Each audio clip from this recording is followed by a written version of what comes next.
week on Jared's Got Outdoors. We're heading out into the mountains. As you can see, I've got my entire family here, so this is a first for us. We have never gone backpacking as a family, so I've got my two youngest, Abby and Cade, and my wife, Candace, who has never backpacked up into the high country. So, you know, normally it's filling a truck and filling a Suburban with all kinds of stuff and camping at the trailhead with everything plus the kitchen sink, and now it's reduced to what we can fit in our backpacks. We're heading up to the Buck Lakes up on the Lemhi Range. Anyways, we'll kind of tell you about it and show you the trail. We're going to see what we can do. We've got about 3.5 miles, so the biggest test is going to be for these younger kids, see how they do, but let's get on the trail. Well, you can see the birds all flying south, but no, not me. Hey, I think I'll stick around where the mountains touch the sky and a fish jumps for a fly, where the good Lord did his best, way out west. Welcome to Jared's Got Outdoors. Even though we're heading to the Buck Lakes, you get there by starting off on the Bear Valley Lakes trailhead just west of Lemhi. The trailhead is where the road ends, so you can't miss it. Now, my kids enjoy camping and hiking, but my youngest two were especially excited as going on this backpacking trip made them feel like one of the big kids and would be a new experience. I only hope they'd be able to make it without it being too hard for them. There's a nice bridge to get over the Bear Valley Creek to start the hike, and then the trail stays on the north side of the creek from there. The trail's pretty well maintained, at least the portion that goes to the Bear Valley Lakes, as it gets a fair amount of traffic. This trail is actually accessible for motorbikes here as well, although it's not really a good trail for novice riders as it gets pretty rocky. In fact, I watched one young rider a few years ago have a real tough time negotiating the trail, with a couple falls and close calls before he got back to the trailhead. While we were all doing pretty well, Kate, our youngest, wasn't quite as fast, and so the other kids got ahead of us somewhere up the trail. Well, we're about 3/4 of a mile up. So we're cutting into that 3.5 miles by a bit. Cade needed a break. We did have to do a little reorganizing. He's packing everything except for his food, and we decided to help him out a little bit. We pulled his sleeping bag and sleeping pad out and put it on my backpack because mine's still pretty light. So, what do you think, Cade? How we doing? Good. Good? All right. So he's all right. I think we'll make it. The question will be how long does it take, but we're plugging along pretty good. Overall, the trail's a good one. The first 2 miles has a pretty gradual climb with limited rocks and no switchbacks. But a couple miles into it, it gets a bit steeper. The first switchbacks start and it becomes more rocky. But if you're hiking it, it's still a very manageable trail. Basically, we're right outside of Lemhi, which is, if you're heading from Leadore towards Salmon, you're going to be going north out of Leadore about 20 miles. And then right there in Lemhi, there's going to be the Hayden Creek turnoff. You follow that Hayden Creek road, and basically you're going to the Bear Valley Creek trailhead. And this trail here actually goes to the Bear Valley Lakes. And then up here a bit, it's going to turn off to head up to the Buck Lakes. So that's kind of what you're looking for, the Bear Valley Trail. And then you'll make a turn off into the Buck Lakes. Here.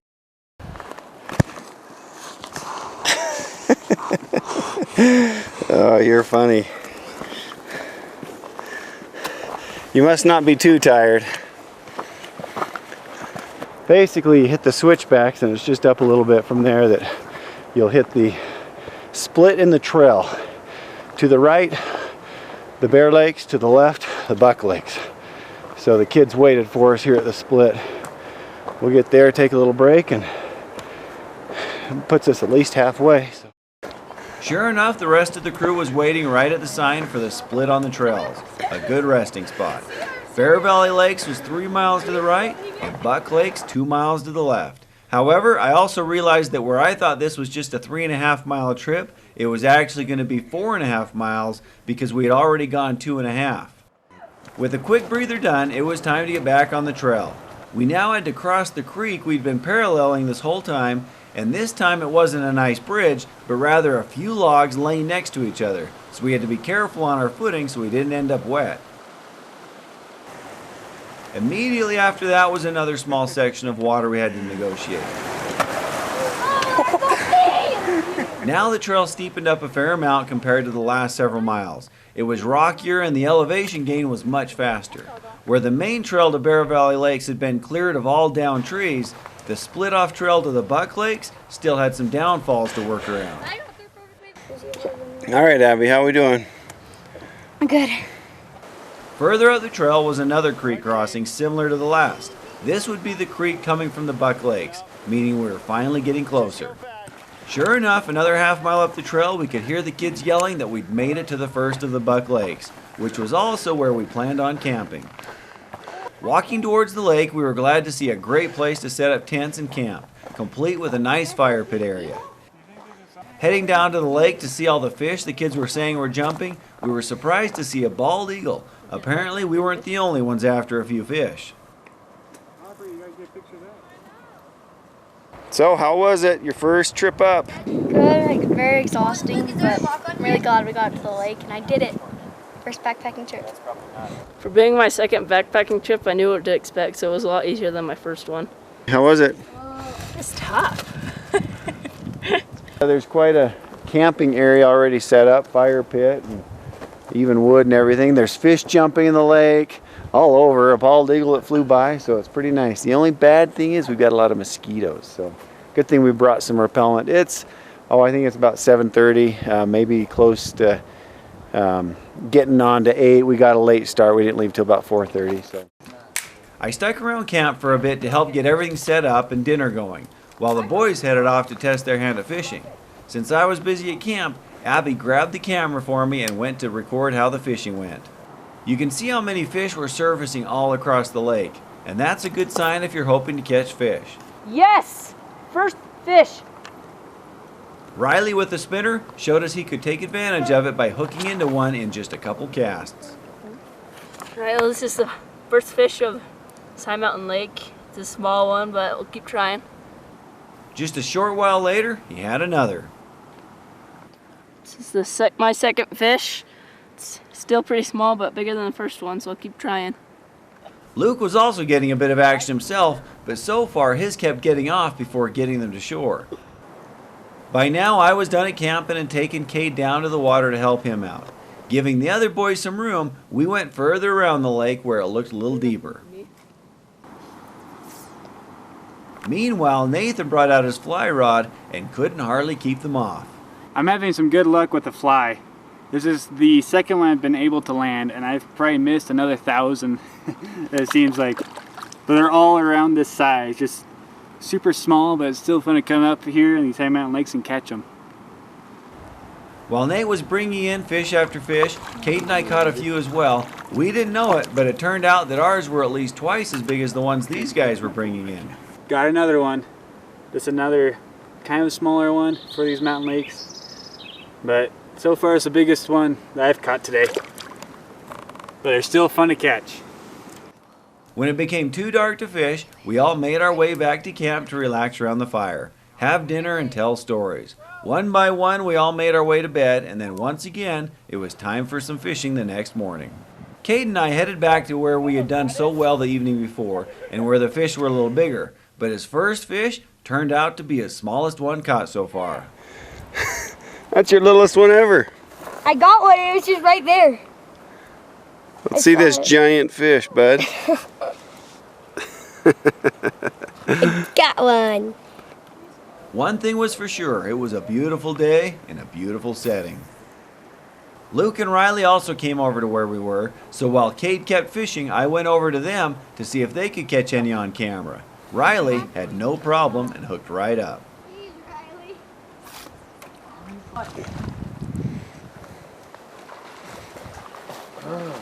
Alright, the fish aren't big in here, but at least we're having fun. Shortly after, he caught another. As you can see, it's the next day now. We kind of had a lazy morning, I guess you can say, at least some of us. These two came out earlier and caught quite a few fish. Some of us just kind of hung out in camp. Last night they caught quite a few fish. They haven't been very big, however, in the anywhere from 4 inches to 9-10 inches seems to be kind of the biggest here on this lake. So we're gonna go ahead and gather up some of our stuff and we're going to hike up to one of the other buck lakes, which is probably about 3/4 of a mile way further up and a little higher elevation, and see what we got there. I have no idea what kind of fish, but you know, that's what we're out here for, do a little exploring. Got another. We swung over near camp and rounded up the rest of the crew, including Nate, who was once again fly fishing, and started the hike up to Buck Lake number 2. So we've got the crew behind me, and we're actually heading off to this other Buck Lake. However, we don't know if there's a trail or not. On the map, it shows it just being pretty much, if we follow the inlet, we should be able to get up there. So far, we don't have a trail, but my guess is we'll pick one up. So we're just going to follow that inlet, again, about 3/4 of a mile, we think. And the biggest question is just going to be if we've got a trail or not once we get off the lake. So we'll see, and hopefully we can catch some bigger fish. Without a trail to follow, there was definitely a lot of scrambling going on. Trees to go around, fallen trees to climb over, and elevation to gain. The lack of a trail was starting to make my family wonder if I knew what I was doing and where we were going. This is more of a bushwhacking thing at this point. I wouldn't doubt we'll get up to the lake and find a trail that came in from around or something, but it's not looking like we're going to make it up there on the trail. Sure enough, no trail materialized. In fact, I think it only got worse for a while. We might only be going 3/4 of a mile, but we're gaining at least as much elevation as we did all day yesterday, if not more. Once we got up to where the slope flattened out a bit, it opened up and it wasn't so tough anymore. And there, out of nowhere, a thin trail showed up. The trail was headed in what I assumed to be the right direction, so we kept on it. As the elevation started sloping down, there was the lake. And surprisingly, there was the bald eagle once again. It must have left the lower lake when we arrived, only to come up to this lake for its meals. And I don't even know if that was an official trail or just a game trail up into the area, because it just materialized out of right where we were walking. But either way, we got here. It's a beautiful lake, a bald eagle, you know, on the lake. Looks like some better, maybe deeper lake, so we might have some bigger fish here, a little better areas for fishing. So we'll check it out, have lunch, catch some fish, see what happens. Looking over Buck Lake number 2, we could tell it was probably deeper over where the rocks came right down into the edge of the water, and so we headed over in that direction for some fishing. Of course, the boys got their rods out in a hurry to get them set up, and this time Abby got to have a chance at hooking up, as she hadn't had a turn down at the lower lake. While the boys had a few missed hits, so far the fishing was definitely slower. There were fish in the lake, but none were surfacing. It may have just been that it was the middle of the day and the bite was off, or it may just be that there aren't as many fish in that lake. Either way, it was tougher fishing. When Abby and I moved over to near the inlet, we could see a handful of fish darting in and out of the fresh incoming water. Casting out in front of the inlet, Abby was finally able to land her first line.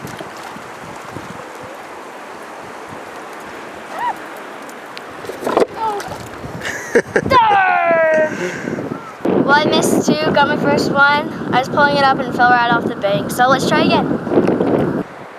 Just a minute later, while Luke and Riley were still trying to get a few hits, Abby hooked into another.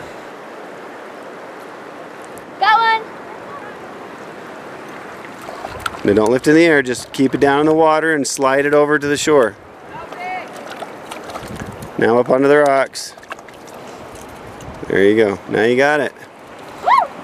We're having so much fun up here. Even Nathan, who pulled out the fly rod, was having a tough time catching them. Regardless of how the fishing was, the more memorable part of this lake was how pretty and peaceful it was. Near the inlet was flowers of all sorts. The stream that came from one of the other Buck Lakes higher up cascaded down through all the wildflowers and into the lake. So we're up here at this second of the Buck Lakes. There's actually another one higher up in just the Roxbury, and from what I understand, that one has graylings in it.